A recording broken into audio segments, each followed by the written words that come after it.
আসসালামু আলাইকুম সুপ্রিয় দর্শক, আশা করি ভালো আছেন। আলহামদুলিল্লাহ আমিও ভালো আছি। শুরুতেই অনুরোধ করব, যারা আমার চ্যানেলের নতুন দর্শক, দয়া করে আমার চ্যানেলটি সাবস্ক্রাইব করে আমাকে উৎসাহিত করবেন আর পাশে থাকা বেল বাটনটি অবশ্যই প্রেস করবেন যেন আমার আপলোড করা ভিডিও বিনা বাধায় আপনাদের কাছে পৌঁছে যেতে পারে। প্রিয় দর্শক, আজকে কথা বলবো যে বর্তমান সিচুয়েশনে দুবাইতে, আরব আমিরাতে আপনাদের কোন ভিসাটার জন্য ট্রাই করা উচিত, যারা অলরেডি ভিজিট ভিসায় এখানে চলে এসেছেন। দুবাইতে বা আরব আরব আমিরাতের মধ্যে ভিজিট ভিসায় অবস্থান করতেছেন, যাদের এখনো ভিজিট ভিসার টাইম আছে এবং যাদের টাইম খুব কম আছে তারা এক্সটেন্ড করে নিবেন অবশ্যই। এবং তারা কি ভিসার জন্য চেষ্টা করে দেখতে পারেন। নসিবে থাকলে হবে, না থাকলে নাই। কিন্তু চেষ্টা তো করে দেখতে পারেন। তো এর মধ্যে ২ টা ভিসার মধ্যে ২ টা ক্যাটেগরি রয়েছে। আ একটা হচ্ছে এমপ্লয়মেন্ট ভিসা আর একটা হচ্ছে পার্টনার ভিসা। তো এমপ্লয়মেন্ট ভিসার মধ্যে আবার আরেকটা ক্যাটেগরি আছে, যেটা হচ্ছে খাদ্দামা, মানে আরবির বাড়িতে গৃহপরিচারিকা বা আমরা যেটাকে আমেল মঞ্জিলও বলি। তো বাড়ির কাজ, ঘরের কাজের জন্য আরবির। সেটার জন্য এপ্লাই করতে পারেন। সেটার রেশিও সবথেকে ভালো। আর না হলে এমপ্লয়মেন্ট ভিসা বা হাই প্রফেশন ভিসার জন্য ট্রাই করে দেখতে পারেন, যারা ভিজিট ভিসায় চলে আসছেন। আর অনেকে আছে পার্টনার ভিসার জন্য ট্রাই করতেছেন। তো যারা পার্টনার ভিসার জন্য ট্রাই করতেছেন, আমি মনে করি বর্তমান বিশ্বে তাদের থেকে বোকা আর একজনও নাই। হ্যাঁ, পার্টনার ভিসা ওই খাজা বাবার দরবার থেকে ২-৪ টা হয়তোবা অ্যাপ্রুভ হইছে বা শুরুর দিকে ১ম। কিন্তু এখন এটার রেশিও একদম 0.1% এ চলে আসছে। 0.1% এ। আমার পরিচিত, আমি ভিজিট ভিসা করে দিয়েছিলাম, এরকম ২ জন লোক অলরেডি টাকা খরচ করে লাইসেন্স করছে। মেডিকেল ইকুইপমেন্ট একজন করছে, আরেকজন কি যেন লাইসেন্স করছে। তাদের একজনের আজকে ১০ তারিখ ভিজিট ভিসার মেয়াদ শেষ ছিল। তো অবশ্যই আমরা অ্যাবসকন্ডিং করে দিতাম এবং তার থেকে অবশ্যই ৩,৫০০ ৪,০০০ দিরহাম আমরা অ্যাবসকন্ডিং ফি যেটা আসে আরকি, সেটা নিয়ে নিতাম। তো তাদের সাথে যোগাযোগ করছি। তারা আজকে দিন পর্যন্তও ট্রাই করছে পার্টনার ভিসা করার জন্য, হয় নাই। এবং আমি তাদেরকে আগেই পূর্বাভাস দিয়ে দিছিলাম যে, ভবিষ্যৎবাণী করে দিছিলাম যে, আপনার পার্টনার ভিসা এটার মধ্যে হবে না। আর যে লাইসেন্স করছেন হওয়ার সম্ভাবনা নাই, 0% সম্ভাবনা আছে। তারপরেও কথা শুনে নাই, পয়সা খরচ করে কোথায় গিয়ে ট্রাই করছে, হয় নাই। তো আজকে শেষ ডেটে এসে কিন্তু ১ দিনের জরিমানা সহ তারা আবার এই এক্সটেনশনের জন্য, ৩০ দিনের এক্সটেনশনের জন্য আবার আ আমার কাছে সাবমিশন করলেন। তো আমি ৩০ দিনের এক্সটেনশনের জন্য সাবমিশন করে দিছি। হয়তো আগামীকাল অ্যাপ্রুভ হয়ে যাবে। ১ দিনের জরিমানা কিন্তু তাদের পে করতে হইছে। আর ১ম দিনের জরিমানা কিন্তু বেশি, এটা অনেকেই জানে। তো দেখুন, নিষেধ করলাম এবং তাদেরকে আবার বলেও দিলাম যে, দেখুন ৩০ দিনের জন্য অ্যাপ্রুভ এ মে মেয়াদ বাড়াইয়া দিচ্ছি। তার মানে এই না যে এই ৩০ দিন পরে আপনাকে আবার আমরা ধরব না। আবার ঠিক ২৫ দিন পরে থেকে আপনাকে খোঁজা শুরু করে দেব।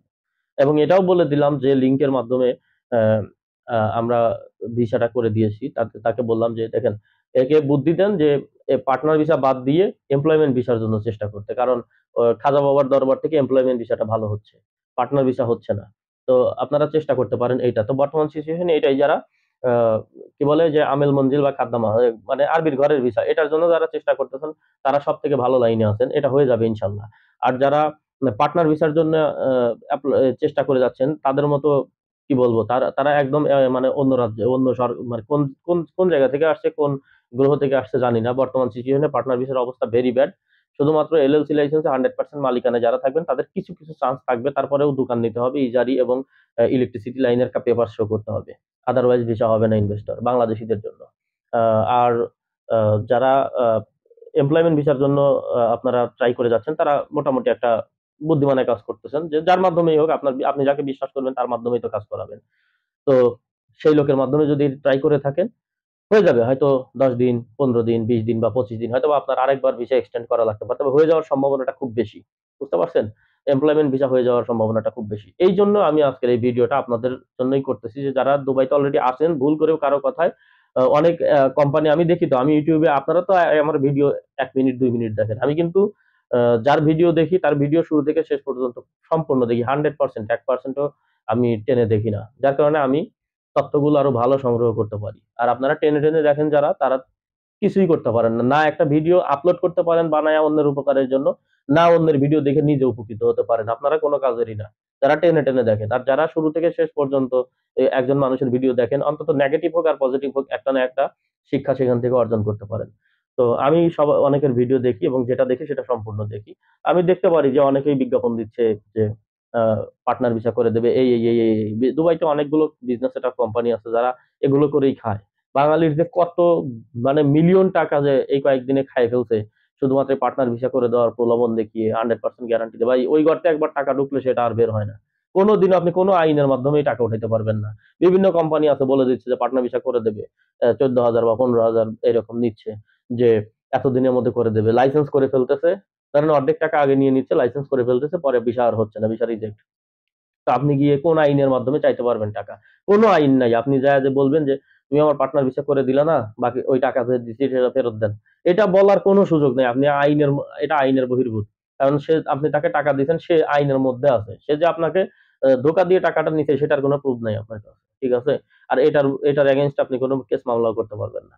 এইজন্য আমি বুদ্ধি দিচ্ছি বা পরামর্শ দিচ্ছি বা অনুরোধ করতেছি, আপনি যেভাবে নেন বাংলাদেশী ভাই হিসাবে, আপনি যার মাধ্যমেই হোক এমপ্লয়মেন্ট ভিসার জন্য ট্রাই করেন। ঠিক আছে? একটা বিশ্বস্ত একটা অফিসে গিয়ে, মানে হাতে, হাতে না। আপনি অফিস চিনবেন না, আপনার অমুক ভাই, তমুক ভাই, খালতো ভাই, তালতো ভাই এসব বাদ দেন। আপনি অন্ধাও না, আপনি বয়রাও না। আপনি চোখে দেখেন, কানে শোনেন, মুখ দিয়ে বলতে পারেন। সোজা আপনার পাশের যেকোনো একটা টাইপিং সেন্টারে যান, তারা এগুলো করেই খায়। হয়তো আপনাকে ১০ দিন ঘুরাবে, কিন্তু টাকা নিয়ে পালাইতে পারবে না। আপনি তাকে ধরতে পারবেন। সে আইনত আপনার কাছে ধরা থাকবে। আপনি মানি রিসিপ্টের বিনিময়ে টাকা পেমেন্ট করবেন। হ্যাঁ? যেমন আমার কাস্টমার যারা আছে, মানি রিসিপ্ট তো দূরের কথা, তারা আমার সাথে দেখাও করতে আসে না। ওই অনলাইনেই টাকা সেন্ড করে দেয়। কিন্তু এটা করবেন না। সবাই যে মনোয়ার হবে এমন কোনো কথা নাই। ঠিক আছে? মানুষ আমাকে লক্ষ, লক্ষ টাকা দিয়ে দেয়। কোন মানি রিসিপ্ট তো দূরের কথা, মানে ফোনেও কথা বলে না, WhatsApp এ কথা বলেই দিয়ে দেয়। এরকম অনেক প্রমাণ আছে, অনেক। কিন্তু আমি সেটা পছন্দ করি না। আমি সবাইকে বলি যে, "ভাই আমার অফিসে আসেন, বসেন, কথা বলেন। তারপরে কথা বলে ভালো লাগলে পেমেন্ট করেন।" কিন্তু মানুষ আসে না, সেটা আমি কি জোর করে নিয়ে আসবো? যাই হোক, আলহামদুলিল্লাহ তারা কেউ ঠকে নাই। তো এরকম করবেন না। একটা অফিসে যাবেন, বসবেন, কথা বলবেন, মানি রিসিপ্টের বিনিময়ে টাকা দিবেন। টাকা-পয়সা দিয়ে কাজ শুরু করবেন। ঠিক আছে? হয়তো সে ১০ দিন ঘুরালেও আপনার কাজ হয়ে যাবে ইনশাআল্লাহ। আর একটা টাইপিং সেন্টার আ কোম্পানি টাকা নিলে সে কাজ অবশ্যই করে দেওয়ার চেষ্টা করে। হয়তো কেউ একটু দ্রুত করে, কেউ একটু স্লোলি করে। এতটুকুই তফাৎ। কিন্তু ওই কারো হাতে, হাতে দিবেন না। অনেক আদম ব্যাপারী আছে এগুলো করেই খায়। মানুষের সর্বনাশ করে মানুষকে সর্বশান্ত করে দেয়। তো কেউ পার্টনার ভিসার জন্য ট্রাই করবেন না। আ হয় আপনি হাই প্রফেশন এর জন্য ট্রাই করেন, নয় কোনো আরবির ঘরের ভিসার জন্য ট্রাই করেন। এটাই হবে বুদ্ধিমানের কাজ। এটাই এই মুহূর্তে আমি মনোয়ারের পরামর্শ আপনাদের জন্য। বাকিটা শুনবেন কি শুনবেন না, মানবেন কি মানবেন না, এটা সম্পূর্ণ আপনাদের ব্যক্তিগত ব্যাপার। আমি তো আর আপনাদের পায়ে ধরব না, না? পায়ে ধরব না। তো সবাই ভালো থাকবেন, সুস্থ থাকবেন, সুন্দর থাকবেন। আসসালামু আলাইকুম।